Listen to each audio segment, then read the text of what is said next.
رسول اللہ صلی اللہ علیہ وسلم نے فرمایا، احب الاعمال الی اللہ ادومها وان قل۔ اللہ رب العالمین کے ہاں پسندیدہ اعمال وہ ہیں کہ جن پر ہمیشگی اختیار کی جائے، وَإِن قَلَّ، اگرچہ وہ تھوڑے ہوں۔ یاد رکھیے، شریعت اسلامیہ میں اللہ رب العالمین کے ہاں کوئی بھی ہم جو نیک عمل کرتے ہیں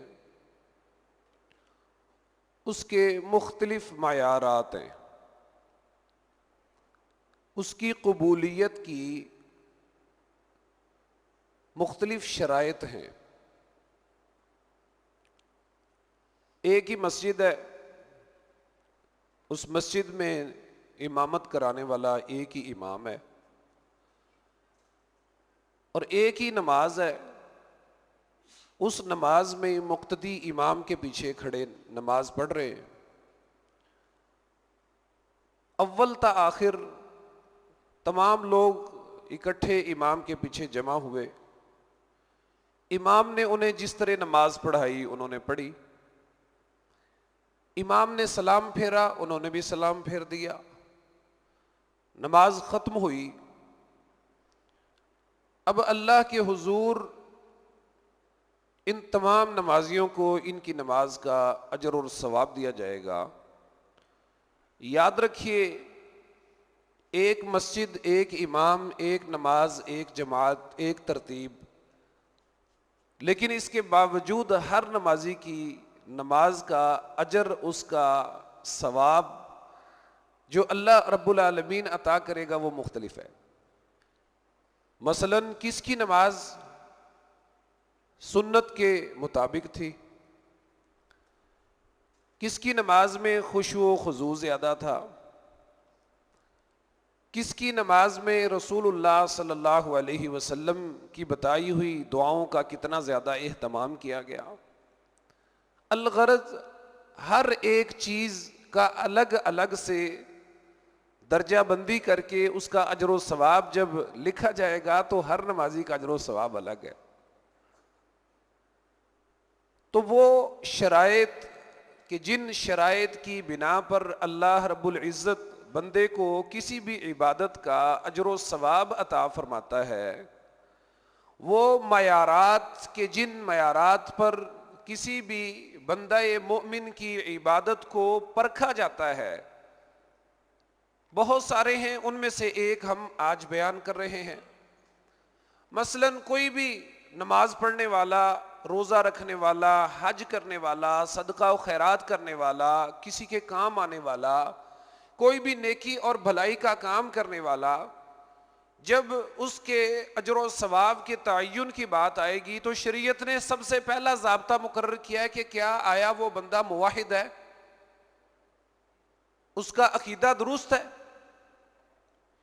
کیونکہ پہلی شرط ہے اور دو ٹوک بات ہے جو اللہ اور اس کے رسول صلی اللہ علیہ وسلم نے طے کر دی ہے کہ جس بندے کا عقیدہ درست نہیں ہے، اس کے عقیدہ میں شرک کی بو پائی جاتی ہے، شرک کی آمیزش ہے، اس بندے کا کوئی عمل اللہ کے ہاں قبول نہیں ہے۔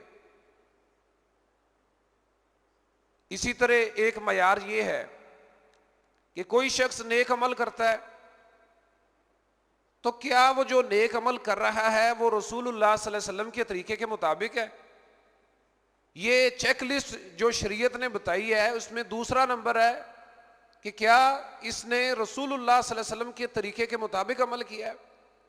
اگر نہیں کیا تو وہ عمل مردود ہے، میری بات نہیں ہے۔ رسول اللہ صلی اللہ علیہ وسلم فرمایا کہ جس نے کوئی ایسا عمل کیا جس پر ہمارا حکم موجود نہیں ہے، فَهُوَ رَدٌّ، وہ ردی کی ٹوکری میں ہے، اس کی اللہ اور اس کے رسول کے ہاں کوئی اہمیت نہیں ہے۔ اسی طرح ایک شرط یہ بھی آ جاتی ہے کہ کوئی بھی نیک عمل کرنے والا اس کے دل میں، اس کی نیت میں ریاکاری تو نہیں ہے. اب عمل کتنا ہی شاندار ہو، کتنا جاندار ہو، کتنا زبردست دکھنے میں عمل ہو، لیکن اگر نیت خراب ہے، رسول اللہ صلی اللہ علیہ وسلم فرما دیا انما الاعمال بالنیات، اعمال کا دار و مدار تو نیتوں پر ہے. نیت درست ہے تو عمل درست ہے، نیت میں خرابی ہے تو عمل برباد ہو گیا.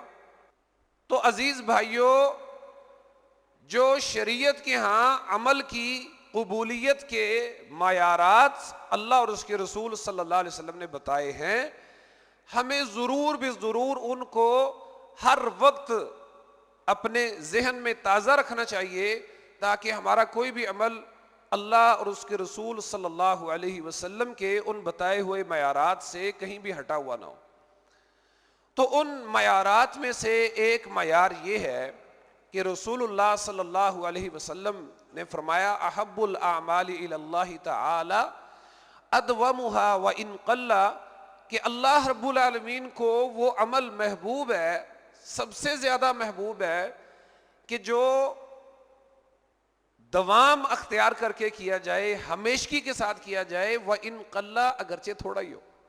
امی عائشہ رضی اللہ تعالی عنہا سے پوچھا گیا کہ رسول اللہ صلی اللہ علیہ وسلم کو کون سا عمل سب سے زیادہ محبوب تھا؟ رسول اللہ صلی اللہ علیہ وسلم نے کسی مخصوص عمل کا نام نہیں لیا، بلکہ اللہ کے رسول صلی اللہ علیہ وسلم نے فرمایا کہ سب سے محبوب عمل جو اللہ تعالیٰ کو سب سے زیادہ پسند ہے، اللہ کے رسول نے فرمایا وہ عمل ہے جس پر ہمیشگی کی جائے. اللہ اکبر. امی عائشہ رضی اللہ تعالی عنہا فرماتی ہیں کہ رسول اللہ صلی اللہ علیہ وسلم گھر تشریف لائے. اللہ کے رسول گھر آئے تو آپ نے دیکھا کہ ایک خاتون بیٹھی ہوئی ہیں اور امی عائشہ رضی اللہ تعالی عنہا سے باتیں کر رہی ہیں. نبی صلی اللہ علیہ وسلم نے حضرت عائشہ رضی اللہ تعالی عنہا سے پوچھا عائشہ یہ کون ہے؟ تو عائشہ رضی اللہ تعالی عنہا نے اس عورت کا تعارف کروایا، جو بھی تھیں محلے دار تھیں. تو رسول اللہ صلی اللہ علیہ وسلم کو تعارف کرواتے ہوئے ساتھ یہ بھی بتاتی ہیں اللہ کے رسول یہ عورت نفلی نمازیں بہت پڑھتی ہے، بہت زیادہ نفلی نمازیں پڑھتی ہے، بہت زیادہ نوافل کا اہتمام کرتی ہے. اور رسول اللہ صلی اللہ علیہ وسلم کو پھر اس کی تفصیل بیان کی کہ یہ راتوں کو، صبح کے وقت یہ بہت زیادہ نوافل کا اہتمام کرتی ہے. اللہ اکبر.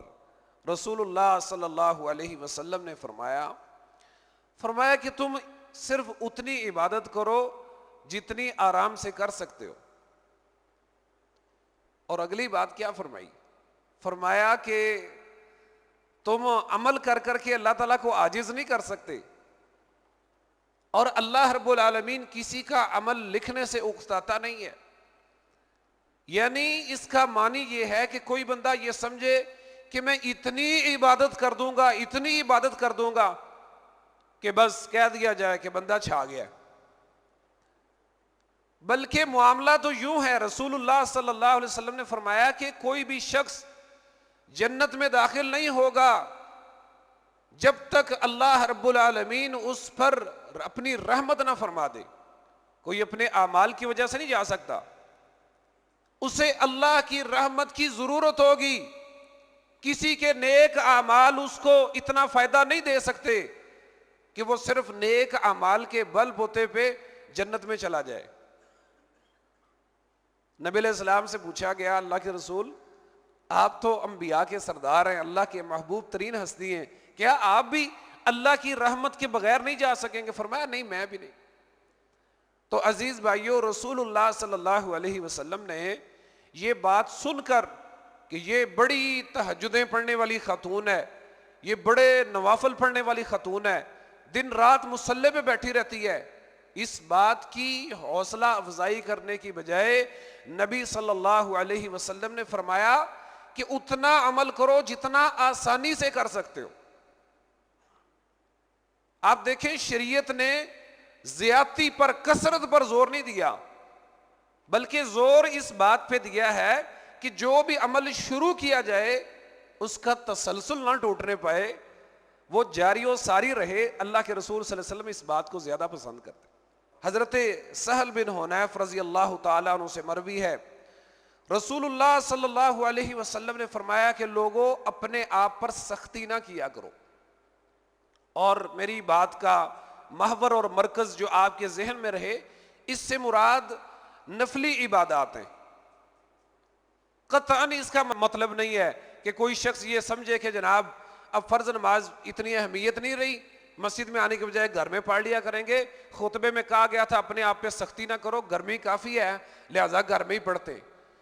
یہ نفلی عبادات کی بات ہو رہی ہے، اور آج کے خطبہ جمعہ میں یہ عنوان منتخب کرنے کا جو مقصد ہے وہ یہ ہے کہ سابقہ رمضان المبارک میں الحمدللہ ہم نے فرضی عبادات کے ساتھ ساتھ نفلی عبادات پہ بہت زور دیا۔ وہ بندہ جس سے 5 نمازیں مسجد میں آ کے باجماعت پڑھنا مشکل تھا، وہ اللہ کے فضل و کرم سے اس نے آ کے 1.5-2 گھنٹہ کھڑے ہو کے پورا پارا تراویح میں سنا، الحمدللہ۔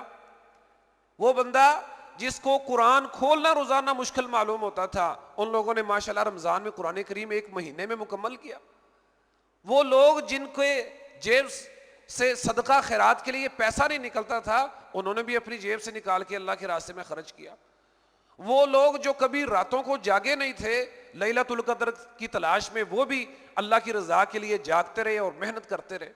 تو عزیز بھائیوں، ہمارا یہ تسلسل ٹوٹنے نہ پائے، اور یہ نیکیاں جو نوافل کی صورت میں ہم نے اس مہینے میں جن کی تربیت حاصل کی، جن کی ٹریننگ کی، جن پر ہمیشگی کرنے کی کوشش کی، ان نیکیوں کو جاری و ساری رکھنے کے لیے اپنا ایک معیار مقرر کیا جائے، اور وہ شریعت نے معیار یہ دیا ہے کہ آہستہ چلو لیکن چلتے رہو۔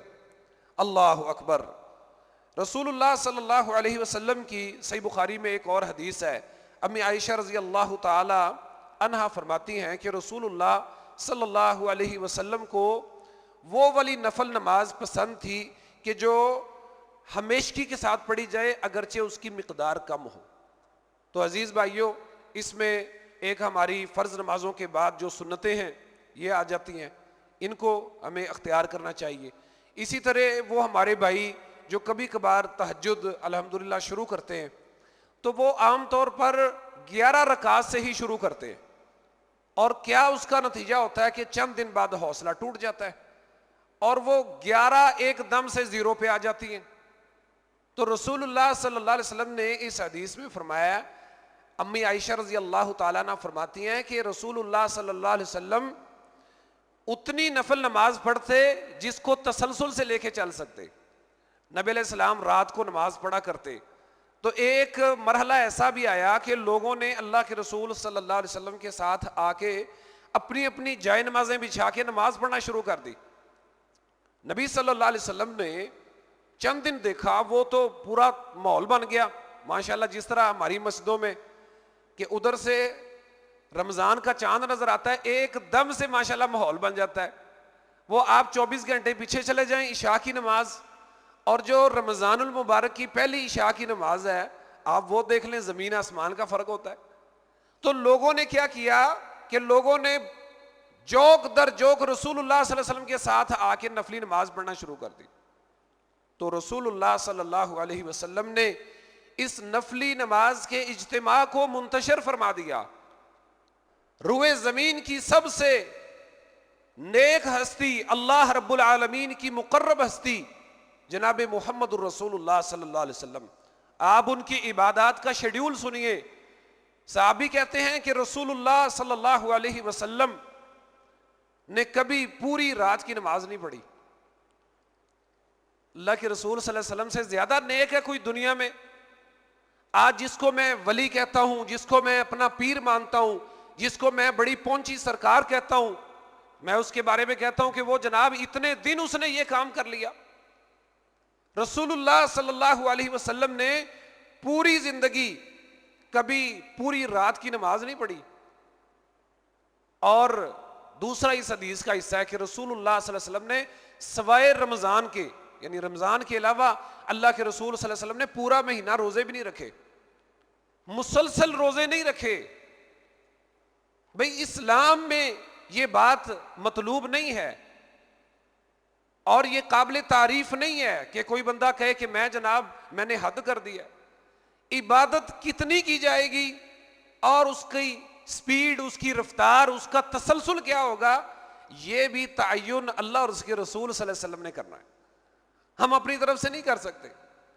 یہ جناب یہ مجذوب ہے، یہ جناب یہ پہنچے ہوئے سرکار ہیں، اور اللہ کے رسول صلی اللہ علیہ وسلم فرمایا مجھے یہ پسند ہے کہ جو بھی عمل کروں میں اس کو جاری رکھوں، اور مجھے یہ بات پسند نہیں ہے کہ میں کوئی عمل شروع کروں اور اس کو درمیان میں چھوڑ دوں۔ اللہ تعالیٰ اپنی رحمت سے ہمیں نیک اعمال پہ، اعمال حسنہ پہ اللہ تعالیٰ ہمیشگی اختیار کرنے کی توفیق عطا فرمائے، اور ہم جو بھی عمل نیک شروع کریں اللہ تعالیٰ اس پر ہمیں استقامت عطا فرمائے۔ وما علینا الا البلاغ۔